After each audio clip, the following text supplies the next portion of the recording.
Hello and welcome to Business Today Television. I'm Siddharth Zarabi and joining me today is Sunil Raina, the President and Business Head of Lava International. Welcome to the show, Sunil. We are speaking at a very interesting time. Smartphones continue to sell and they sell as if they're going to run out tomorrow. We have seen lines at big stores with the latest launches. The price points of smartphones have also gone up. Just like housing is becoming more expensive, I think smartphones are also becoming premium, and yet India is one of the largest and fastest growing markets in this space. So, before we get into some granular details, I want you to offer our viewers a sense of the smartphone, mobile phone play in India. How significant is this industry, particularly from a Make in India point of view? Yeah, from the brand perspective, I think there are two parts to the story that we have. One is obviously the brand side of it, and then there's the Make in India aspect, which is the manufacturing side of it. I think we are at a very interesting stage right now in the country. I'm sure you know that the world is looking at India, and India is becoming in a way the manufacturing hub for the world, and it is a very interesting development because this is essential for a rapid growth in the GDP of the country. And if country has to move forward, you will have to take such initiatives wherein the manufacturing is built and it becomes the major contributor to the GDP. So the government of India has come up with very excellent program in the form of PLI, and which is actually a very big enabler in growing the GDP of the country and growing the manufacturing ecosystem in the country. I think we are in a very interesting space right now, interesting phase right now as a country, and going forward we are going to see more of the manufacturing getting added, not just the low end part of the manufacturing, but also at the higher end of the value add in terms of the manufacturing and the ecosystem. Since you speak about the higher end, just some data that's been playing out on the screen, viewers, and I'm going to recap that. The India smartphone shipments have been down 8% by data, 8% YOY in the calendar year of 2022. But 5G smartphone market share is up, obviously, as the networks started to be rolled out. The key point here is super premium smartphones, which is defined as above 50,000 up to 1 lakh, and we see with recent launches that it's even higher. That grew 41%, while the feature phone market has declined. Sunil, explain this, and obviously not from a single brand, but from a overall industry point of view. What is discernible through these numbers? What's the trend that more and more Indians are now opting for more and more sophisticated phones? Is that the right way to read it? So I think there are two key factors here which is happening in India. One, of course, you have a higher growth versus anywhere else in the world. So therefore, there's more money that people have at disposal to buy the higher-end devices. That's one aspect. Second aspect is actually, very interestingly, over the last few years, you have had this consumer financing options which have kind of mushroomed in the country. So the affordability for the higher-end smartphones has actually gone up, because people can now, with a limited money, can also buy a 50,000 rupees plus handset, and that's something that's very aspirational for people to buy.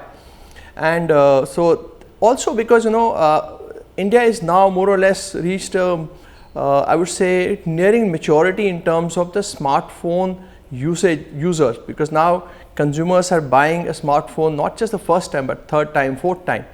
So that maturity has given consumers an understanding that if you want great experience from a device, you will have to have that kind of hardware. Because if you see on the software side, the ability of the software to do things have actually gone very to a different level altogether, which requires a certain kind of hardware. Actually, practically the hardware is following the software growth, because you talk about gaming, you talk about enterprise solutions, you talk about all such high-end software and high-end requirements, use cases that consumers have. So hardware is actually catching up with what the software can do. So therefore, consumers want that level of experience and that level of ability from the smartphones. So that's why all this is happening. That's a good point, and software is leading the hardware sort of element. One of the things about the Indian market was its price sensitivity when it comes to tariffs. Now, I am not talking about handsets here. We have seen, viewers, that when it came to call tariffs, and now with data, India is perhaps the cheapest market, and country, and the user base that we have is phenomenal.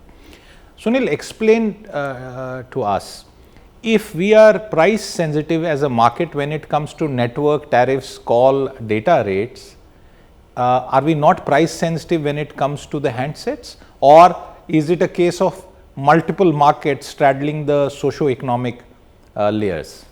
Actually, the latter reason is more, I would say, relevant, because if you see, while you said that feature phone market is declining, but you still have about 6 to 7 million feature phones getting sold every month, which is a large number. So you have a large part of the society which still is not in a position to afford even a basic smartphone. So that's one reality that we have. Then on the higher end, you have another reality wherein people can afford higher end smartphones. Also, if you see, there is premiumization happening in the smartphones wherein the ASPs are growing. So there are, in a way, practically speaking, there are actually two worlds in India. So both the worlds are kind of running parallelly, and we are in a unique position in India, because if you see many parts of the world, the percentage of feature phones is far lower than what it is in India, which goes to show that we still have these two worlds that we have to really live with for some time. Do manufacturers like yours try and convert these feature phones and sort of upsell them into smartphones, or do you cater to multiple markets? Because you are right, India is multiple markets in one market, really. Yeah, we do that because we have one of the largest feature phone base in the country. So therefore, we attempt to kind of get them onto the smartphone bandwagon. So therefore, you'll see that we also have price points which are relatively more accessible to feature phone consumers versus what other brands have. So we play. No, I asked you that question because and you are aware of this. Once 5G network started rolling out, once we became a good mobile broadband market, there was this comment that many people made, 2G Mukt Bharat. So how we are leapfrogging. So I wanted to know whether that's happening in handset. But while you continue that, I want to bring up some data for our viewers. Mobile phone exports from India, and this is relevant to what I will ask Sunil now. If you look at the data, 90,000 crore plus in the previous year. Now this is phenomenal, and this data is with a lag. Very clearly the numbers, up to date numbers, are even higher, and this is a phenomenal story. And if you add that to the overall electronics exports also, this was just mobile phones, we have seen that overall electronics exports have risen by upwards of 56%, and mobile phone exports have contributed a significant part of that. More than half of what is called electronics exports, viewers, are actually mobile handset devices, and Apple iPhone globally dominates mindspace market share, also holds a significant position here. iPhones are 35% of electronics and 66% of mobile exports, and made in India iPhones are now being sold even with the latest model that has been introduced. So that's a phenomenal thing. Sunil, the question here is, and you spent several years in this business, 5 years ago, did you imagine that we would be doing so much manufacturing? And while there may be some critics about the component of indigenization, how much we are doing, let's leave that aside. The very fact that this is a phenomenal thing that wasn't imagined some years ago, what would you say to that? No, actually you're right. To be honest, no, I had not imagined that we will have such numbers in front of us that we have today.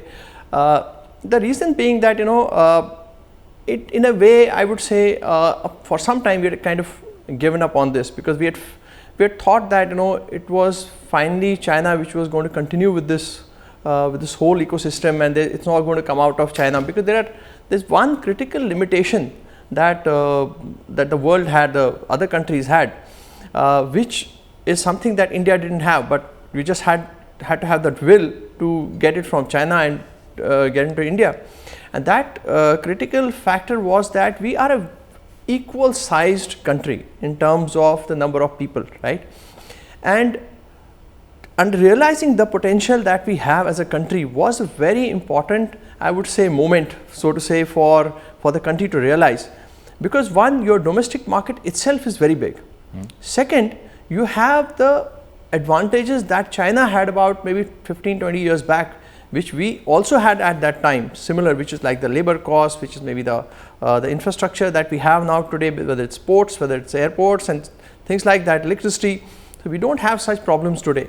So understanding that this is required to grow the manufacturing ecosystem in India, so you therefore work on all these aspects.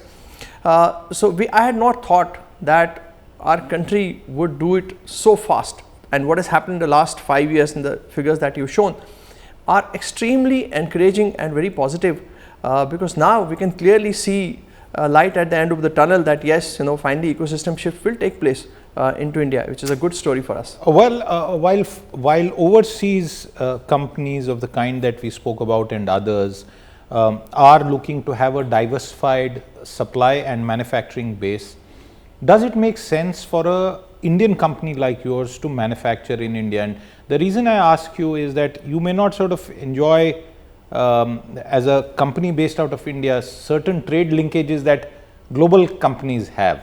Has the PLI made a difference? How is it really working for you, especially some of the numbers that we have?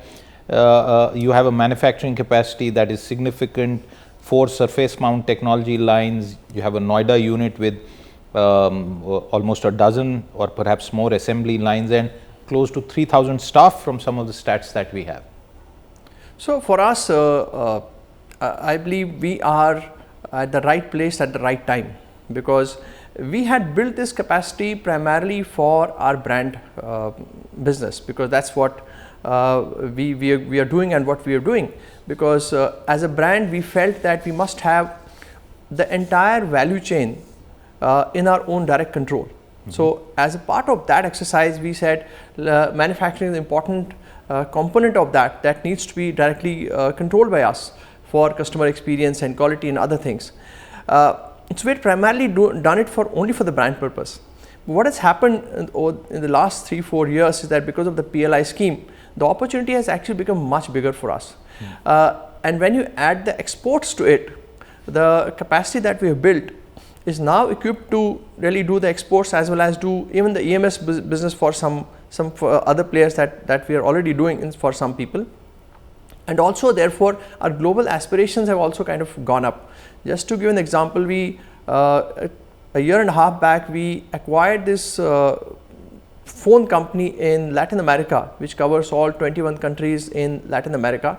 We acquired that company and now we are operating through that entity in those markets.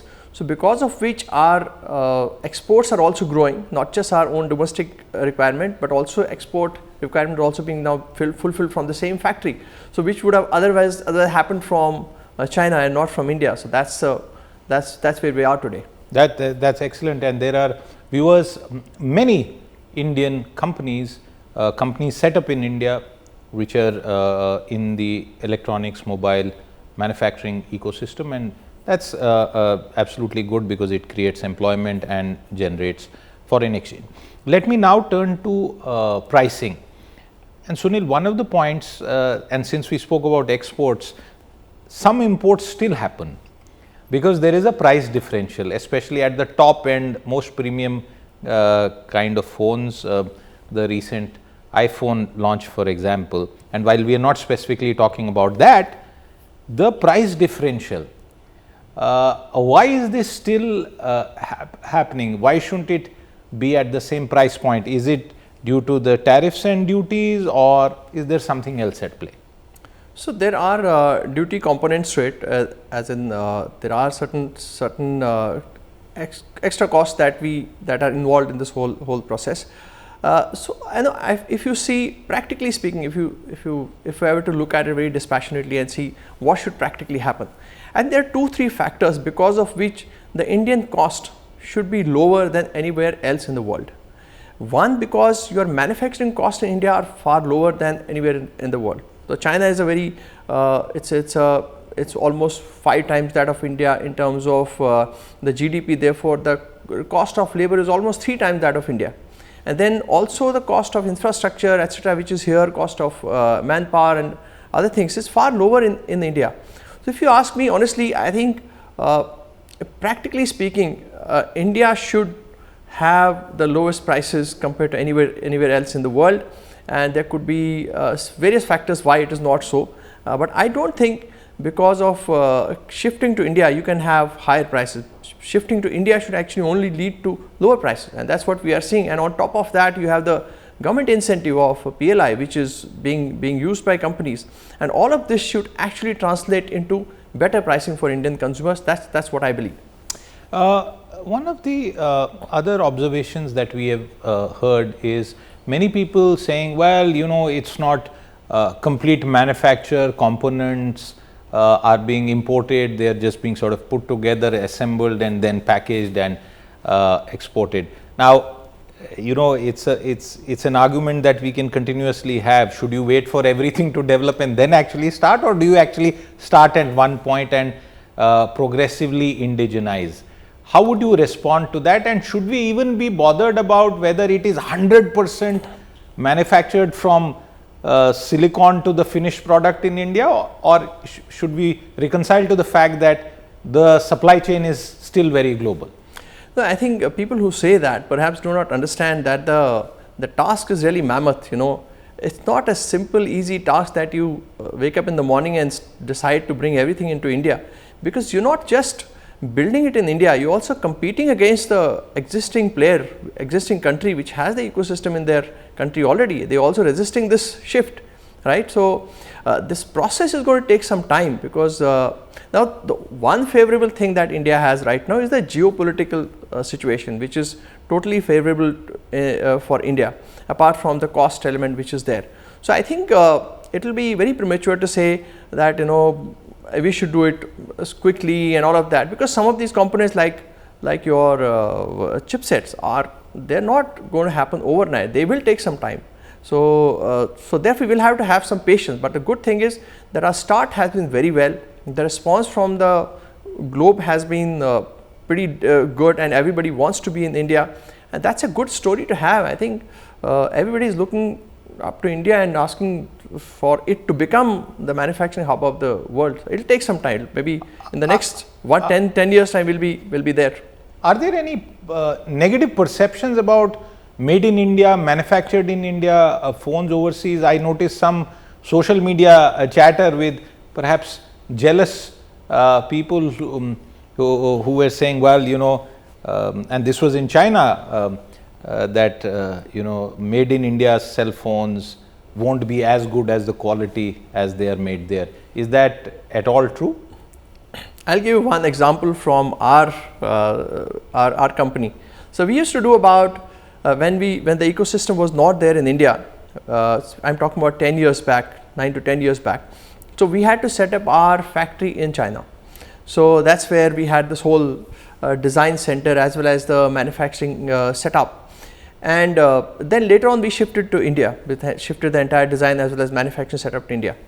I can tell you from the numbers that I have, that whenever we used to do manufacturing in China, whether it is by ourselves or through a third party, our fault rates used to be very high. And ever since we have got manufacturing in our own control in India, our fault rates have dramatically reduced. So this mindset of quality in India is very good. I think I do not believe this theory that, you know, Indians cannot do a good quality job. I think we are doing a good quality job already. So I don't subscribe to that. Of course, you know, you will always have people who will obviously find faults with everything. So well, that's true, and I'm reminded of the mid-90s when the first mobile networks got started off, and people said, well, India is going to be a service base. It has a market, it has consumers, but it will never be a manufacturing base. And I'm myself also surprised, as someone who has tracked this sector for so many years now, about how we are now doing so well in manufacturing, just as Sunil described. Sunil, we are now heading very soon to the festive season. And I have a couple of questions in this regard. The first is, as far as pricing is concerned, what do you expect will happen? We have seen features go up, form factors also, the screen size go up, but what is going to happen as far as pricing is concerned in the smartphone industry in the upcoming festive season? I feel in the festive season, on the 4G smartphone side, I think there is going to be heavy price discounting, because this is I would say, phasing out technology. This is because if you remember, post COVID, a lot of inventory got accumulated in the entire world. The companies were carrying huge inventory, and that was all 4G inventory. And you also see that there has been decline in the market, so therefore forecasts have kind of gone wrong. So because of the decline in the market, now because of that, there has been huge 4G inventory that brands have been carrying, and this is the time when these brands will be looking at giving discounts and getting rid of that 4G inventory that they have. And 5G more or less is already getting very competitive, but it will not be as much as it is going to happen in 4G. So therefore you can expect good deals on 4G and decent deals on 5G as well. So it is going to be, because the market has declined, so people are going to try and pull up the numbers. Is 5G working for the industry? Because the rollout of networks is happening, and people had, at the top end at least, acquired handsets even before the networks signal was available, which was a 5G signal. You would have a phone that was compatible, but you were looking for a 5G signal, and now we already have that. How is the 5G rollout panning out from your perspective as a handset person? I think there is huge interest in 5G devices. If you see, we visit the customers, we meet the retailers, and also everybody is saying that we just want, consumers are coming and just asking for 5G. So because especially in technology, if you remember, 3G to 4G transition almost happened like overnight situation, and because of that a lot of brands got into trouble also. And same thing is happening in 4G to 5G as well, because India is a very young country. We have got average about 27 to 28 years. Adoption of technology happens very fast. So people and they are aware of what technology is available, and the moment some new technology comes, they just want to be the first ones to get that. So I mean, it's growing very, very fast. For example, now 10K plus price point is almost practically now becoming 100% 5G.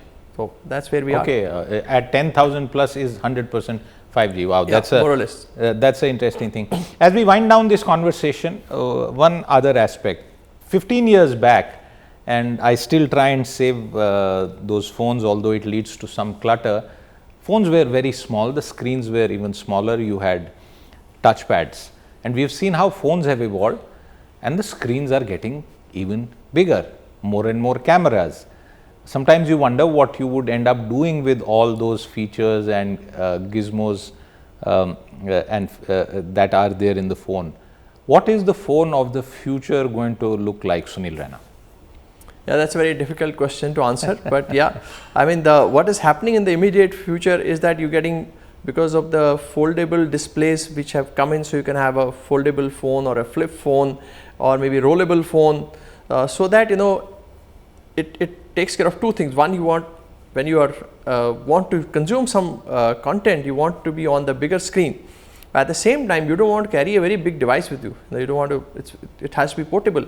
So therefore, foldable and your flip phones are going to take care of that, but for some time. But I believe that beyond that, this also is, I would say, it's an intermediate solution. The bigger solution is perhaps beyond that, because this still does not fulfill that requirement, in my opinion, and there will be change in that. What is that future beyond the one that you just mentioned? Maybe a phone without hardware, maybe, I don't know, maybe something on the phone screen, on the cloud, or maybe a floating screen, maybe a chip installed somewhere. Yeah, I mean, people are already doing research on these areas, and it will transform into that, because eventually carrying a device is something that people would want to avoid at some point in time, because you're always with something in your hand, which is not very convenient. Well, we'll have to see what happens from an era which started with big phones that were fixed at one place to mobile phones which have become bigger and bigger, and now a future where you might have something that might be practically invisible. That's the best way that I can describe it, but we'll have to wait for how technology evolves. Sunil Raina, thank you very much for your time with us today. With that, it's a wrap on this conversation as we discussed mobility and manufacturing. Thank you very much for watching.